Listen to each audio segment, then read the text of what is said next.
And good evening, New Mexico. We have a lot to cover tonight in the tragedy that has gripped our state in the last 24 hours.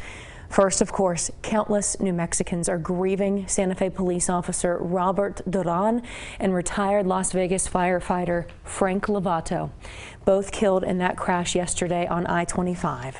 It is clear both of these men have left their marks and they are being remembered for their service.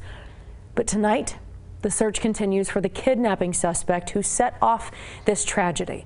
State police have said time and again there is no threat to the public, but that hasn't exactly eased the anxiety for people living in Santa Fe near that crash site where that suspect was last seen. So we're doing our part to try and fill in those blanks for you as best we can so investigators can do their part in the search for justice.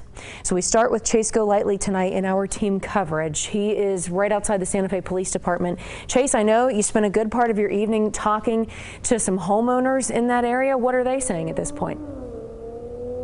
Tessa, the folks I spoke with today tell me that they plan on staying inside their homes with their doors locked. Some of them even tell me that they plan on having their firearms nearby until this suspect is in custody.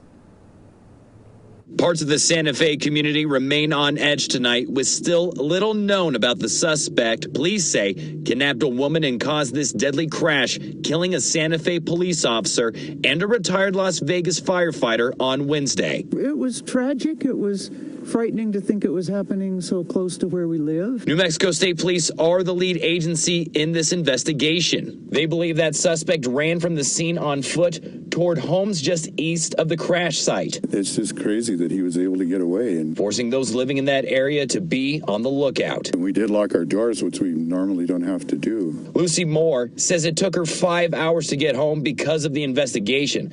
And when she did, she didn't want to leave, knowing that suspect could be nearby.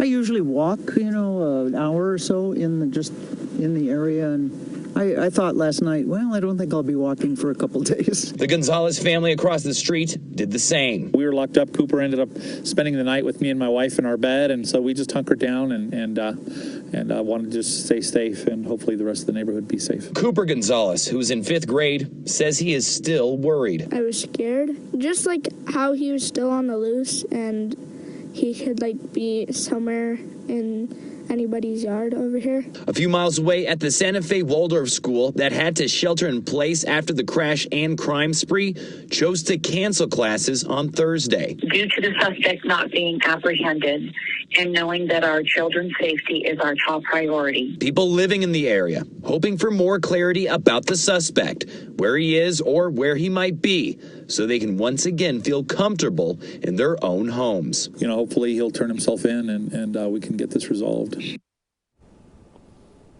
I also reached out to Santa Fe Public Schools to find out if any of its classes have been either canceled or postponed or changed in any way. A spokesperson tells me that has not happened at this time. Reporting live in Santa Fe, Chase Golightly, KOB4. Chase, thanks for the update from those folks there.